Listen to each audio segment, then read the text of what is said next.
884,500. Sawa? Lakini kwa Tarime mji wana Januari mpaka Machi wana milioni 150. Sasa fedha hii inagawanyika kwenye ile mfumo wa 442.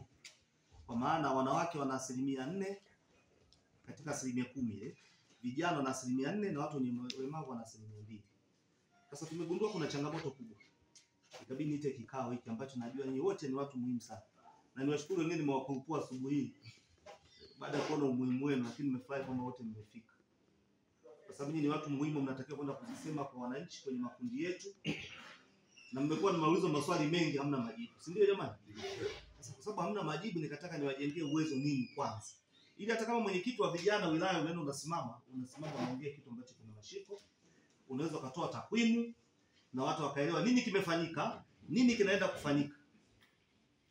Hii yote ni kwa ajili ya kumsaidia Mheshimiwa Rais. Tusipofanya hivi maana yake wananchi hawezi kujua wamesaidika kiasi gani.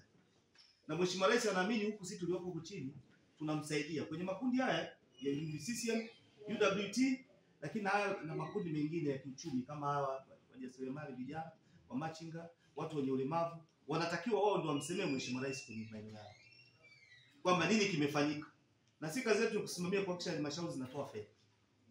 Sasa itakuwa ni ajabu sana mwenyekiti wangu wa wanawake anaenda kusimama mbele ya wanawake hajui Oktoba mpaka Disemba fedha halmashauri ya wilaya Tarime vijijini ilitoa shilingi ngapi. Na katika ule mgawanyo kina mama walipata milioni ngapi, vijana walipata milioni ngapi, watu wenye ulemavu milioni ngapi. Kwa sababu makundi yote hapo kwa kina mama. Mle kuna vijana wanaongoza huyu mama, kuna watu wenye ulemavu wanaongoza, lakini kuna kina mama kundi kubwa liko pale. Na limekuwa na malalamiko. Mimi nimebahatika kuhudhuria kwenye haya mabaraza kadhaa. Nimeona yale malalamiko. Na nikaona viongozi wetu wanatakiwa kuwa na majibu. Na ndio siasa. Wakaseme kwa wananchi. Lakini nimegundua wenzetu wenye ulemavu hawajui hata walipewa mgao shilingi ngapi. Au hawajui. Na ndio kiongozi. Kwa hiyo kundi lake lile kubwa litakuwa linalalamika kwake lakini yeye hana majibu. Tunakuwa tujamsaidia nani bosi wetu kazi.